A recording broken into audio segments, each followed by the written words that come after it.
चलिए भैया बहन, हम पाठ 6 पढ़ चुके हैं, है ना, चींटी और हाथी। अब हम पाठ 7 पढ़ेंगे, एकता का बल। ठीक, ये वीडियो बनाकर भेजूंगी, ये पाठ को समझाकर सभी भैया बहन ध्यान से देखेंगे। जिसके पास पुस्तक होंगे वो पुस्तक में उंगली रखेंगे। ठीक, जंगल में पीपल का एक पेड़ था।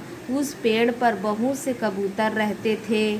ठीक, जंगल में कौन सा पेड़ था? पीपल का। और उस पीपल के पेड़ पर बहुत सारे कबूतर रहते थे। ठीक, कबूतर दिन भर भोजन की खोज में उड़ते रहते। रात होने पर वे सब पीपल के पेड़ पर लौट आते। एक दिन की बात है, कबूतर भोजन की तलाश में उड़े। थोड़ी दूर उड़ने पर एक छोटा कबूतर बोला, देखो उधर देखो, धरती पर कितना दाना बिखरा पड़ा है। तो सभी कबूतरों में से एक छोटा कबूतर ने धरती पर देखा तो वहाँ बहुत से दाना बिखरा हुआ था। ये देखो, ये दाना दिख रहा है ना, चित्र के माध्यम से देखो सभी भैया बहन। ठीक, उसके बाद क्या हुआ, सभी कबूतर उधर देखने लगे। उन्हें धरती पर बहुत सा दाना दिखाई पड़ा। वे धीरे धीरे नीचे उतरने लगे।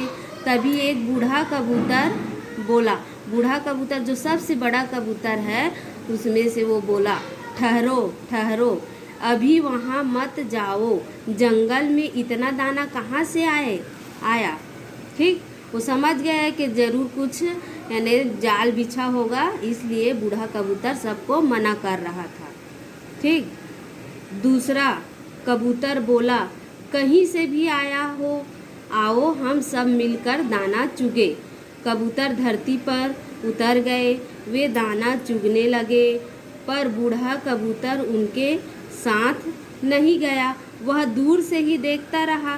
कबूतरों ने पेट भर दाना खाया। अब वे उड़ना चाहते थे पर उड़ न सके, वे जाल में फंस गए थे।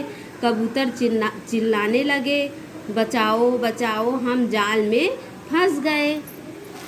ठीक, तभी एक कबूतर चिल्लाया, उधर देखो, अरे अरे, वह तो बहेलिया है। बहेलिया ने जो जाल को बिछाकर पकड़ने वाला शिकारी है, जो पक्षियों को पकड़ता है ना, बहेलिया बोलते हैं उसको, शिकारी को। वह हमें पकड़ने आ रहा है। बूढ़ा कबूतर बोला, घबराओ मत, सब मिलकर जोर लगाओ, जाल को लेकर एक साथ उड़ चलो। ठीक, फिर बूढ़ा कबूतर बोला कि सभी एक साथ उड़ने का प्रयास करो, जाल को लेकर सब कबूतर उड़ो। ठीक, सभी कबूतरों ने मिलकर जोर लगाया।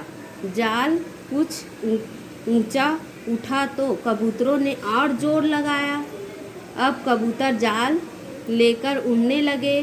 बूढ़ा कबूतर आगे आगे उड़ रहा था, सब कबूतर उसके पीछे थे।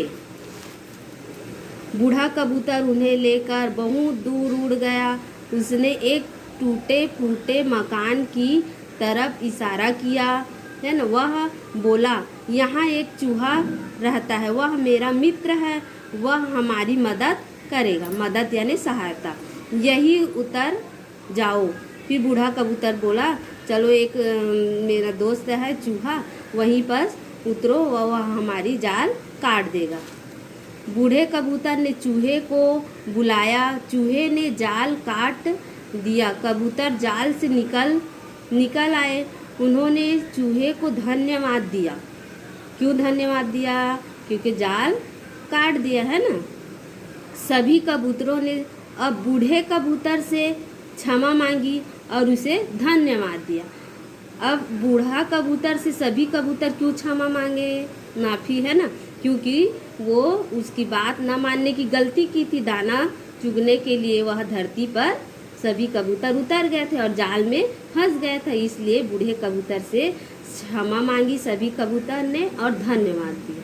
ठीक, इस पाठ को हम वीडियो बनाकर भेजेंगे और फोटो के माध्यम से भी व्हाट्सएप में भेजेंगे। आप सभी भैया बहन अच्छे से देखकर पाठ को समझ जाएंगे। ठीक, धन्यवाद।